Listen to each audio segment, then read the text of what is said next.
আগামী ফেব্রুয়ারি মাসের 12 তারিখে রামগঞ্জ তথা সারা বাংলাদেশে জাতীয় সংসদের নির্বাচন অনুষ্ঠিত হতে যাবে।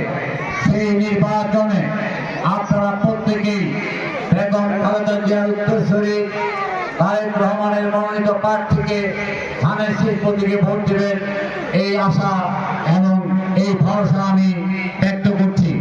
আজকে এই নির্বাচনী সভায় আপনাদের কাছে আমার যে বিনীত অনুরোধ, সেই অনুরোধ হলো বিএনপি মানে উন্নয়ন, বিএনপি মানেই ডিসিপ্লিন, বিএনপি মানে দেশের প্রতি মানুষের ভালোবাসা।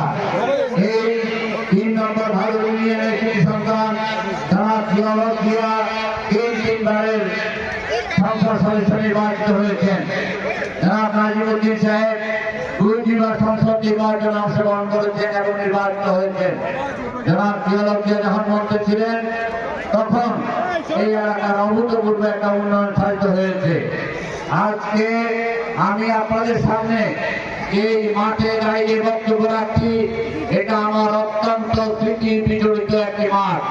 এই মাঠে আমি শিশুকালে অনেক খেলাধুলা করেছি, এমনকি আমি আপনাদের এই 3 নম্বরের সন্তান হিসাবে আপনারা আমাকে মনে করতে পারেন। আমি এই 3 নম্বর ভাদুর ইউনিয়নে আমার জন্মস্থান এবং আমি এখানে জন্মগ্রহণ করেছি। এছাড়া এই স্কুলে আমার মা লেখাপড়া করেছেন সেই অনেক অনেক অনেক আগে। আপনাদেরকে দেখে আমার মায়ের কথা মনে পড়ছে। এখান থেকে সামান্য দূরে, একটু দূরে এই যে ভাদুর মিয়া বাড়ি, এই মিয়া বাড়ি আমার নানার বাড়ি এবং এখানেই আমি জন্মগ্রহণ করেছি। সুতরাং আপনারা আমার আপনের চাইতে আপন।